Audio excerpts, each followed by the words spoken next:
நம்ம இருக்கிறவங்களுக்கு மட்டும் சொல்லிட்டு போகணுங்கிற நமக்கு மனசு வரல. அவ்வளோ தூரம் நம்ம பயணப்பட்டுட்டு வந்துட்டு இந்த இடத்துடைய வரலாறை முழுசாக தெரியாமல் போனால் நம்ம அவ்வளோ தூரம் வந்து பயணித்து நம்மளுடைய உடல் வலிமையெல்லாம் போக்கிட்டு வந்து பிரோஜனம் இல்லாமல் போயிடும். அதனால தான் நான் வற்புறுத்தி நான் உங்களை எல்லாத்தையும் நான் கூப்பிடுறது. ஆனால் ரசூல் ஸல்லல்லாஹு அலைஹி வஸல்லம் பத்ரு போர்க்களத்தில் உள்ள இடத்த நம்ம பார்த்தோம்ல, அந்த போர் நடந்த இடத்த பார்த்தோம்ல, அதுக்கு முன்னாடி ரசூல் ஸல்லல்லாஹு அலைஹி வஸல்லம் ஒரு டென்ட் அடிக்கிறாங்க. ஒரு டென்ட் அடித்து அந்த டென்ட்டில் உட்காந்து பிளான் பண்ணுறாங்க. எப்படி பண்ணலாம், யார் யார் வர்றாங்க, இவங்களை இந்த எதிரி எதிர்க்க முடியாது. இஸ்லாமிய போர் முறைகளை நீங்கள் கவனிச்சுக்கணும்.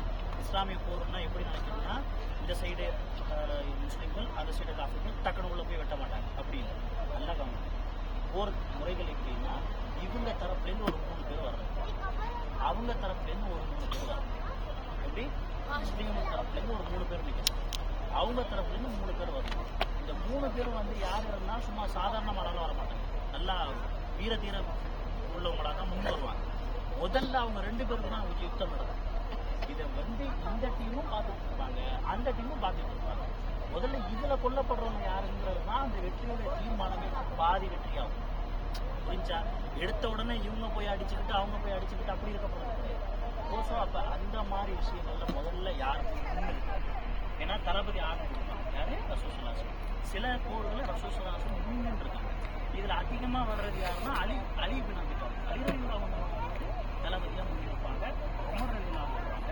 சில போரில் காலித் பின் வலீத் அவங்களையும் கேட்பாங்க, அவங்களும் முன்னோக்கி வந்திருக்காங்க. சரி, இப்போ கவனிங்க, ரசூல் ஸல்லல்லாஹு அலைஹி வஸல்லம் அவங்க டென்ட் அடிச்சு இருந்த இடம் தான் சரியா? இப்போ நீங்கள் எல்லாரும் ரசூல் ஸல்லல்லாஹு அலைஹி வஸல்லம் அந்த புண்ணிய மனிதர் இருந்த இடத்துல அவங்க சாதனை அந்த தொழுகைக்காகத்தான் அவங்க டிரைவரை விரட்டி கொண்டு வந்து இந்த இடத்துல பாட்டியிருக்கோம். சரியா? இப்போ அந்த இடம் தான் இந்த பள்ளிவாசலாக மாற்றிருக்காங்க. இந்த பள்ளிவாசலுடைய பேர் மஸ்ஜிதுல் ஹரீஷ். அதுக்கு பிறகு பாருங்க, இப்போ அந்த காஃபிர்களை கொண்டாங்க. காஃபிர்களுக்கு முஸ்லீம்களுக்கு சண்டை போட்டு முஸ்லீம்கள் தரப்பிலிருந்து என்ன சொன்னாங்க? இந்த 14 பேருமே நம்ம சொல்லுவோம்.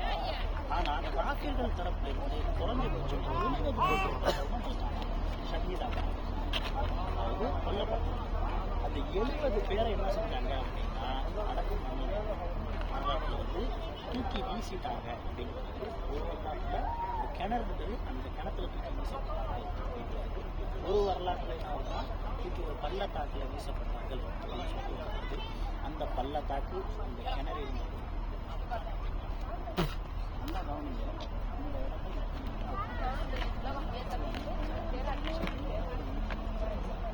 அப்படியே அந்த கேவலமானவர்கள் அப்படியே இருக்கட்டும் மாதிரியே இந்த இடத்துல பார்த்தீங்கன்னா சுற்றி பார்த்தீங்கன்னா கூட மழை தான் அவங்க 70க்கும் மேற்பட்டவர்களை தூக்கி வீசப்பட்டார்கள். அல்லது ஒரு கிணறு இருந்துச்சு அப்படிங்கிற ஒரு வரலாறு வந்து அந்த கிணத்துல தூக்கி போட்டாங்க அப்படிங்கிற வரலாறு. ஆனால் எல்லா வாரம் சுசுவாசிக்கிறவங்க அப்படிங்கிற கிணத்துல போட்டாங்க. ஆனால் அவங்க வந்து முடிஞ்ச அளவுக்கு அவங்க வந்து நயவஞ்சத்தை கொடுத்தாரு.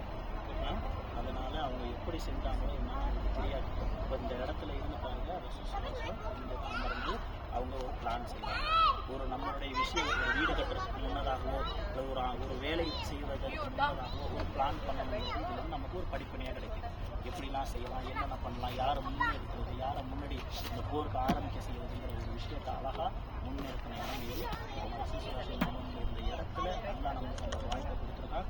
நமக்கு வந்து எவ்வளோ அழகாக இருந்தது பார்த்தீங்களா?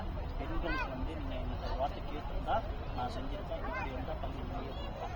அந்த சொல்றதுனால இப்படி வந்தால் உன்னுடைய பள்ளியோட அழகை, ஆமாம், பள்ளியோடைய அழகை நீங்கள் பார்க்கணும்னா பள்ளி ஆண்கள் கிட்ட பாருங்க எவ்வளோ அழகாக அமைதியாக இருக்குது பள்ளி அப்படின்னு சொல்லிட்டு, அதே போல தான் அதற்கு பிறகு அந்த தென்காட்சி இடத்துல நீ வெட்டி கொண்டு வந்து கீழே அந்த இருட்டாக இருக்குது பார்த்தீங்களா? இந்த இடம் போகிறாங்க, இந்த இடம் சொல்லப்படுது. ஸோ அல்லாஹ் லானத் இறக்கப்பட்ட ஒரு இடம் இந்த இடம். அதனால நான் விஷயம் வந்து இந்த வரலாறை உங்களுக்கு சொல்லணும். ஃபஸ்ட்டு சிலர் உட்காந்துங்க நாங்கள் அசௌகரியமாக அவங்களை பிடிச்சி இழுத்துட்டு தான் வந்தோம். இந்த இடம் கிடைக்காது, பார்த்துருக்க முடியாது. இந்த இடத்த நம்ம பார்க்கலன்னா கூட ரசூல் ஸல்லல்லாஹு அலைஹி வஸல்லம் உட்கார்ந்த இடத்துல நம்ம தொழுதுங்கிற ஒரு வாய்ப்பு நம்ம காது கிடைக்க முடியாது. ஸோ இது நான் இன்ஷா அல்லாஹ் வந்தோம். இன்ஷா அல்லாஹ் நம்ம இதுக்கப்புறம் மதீனா போகலாம்.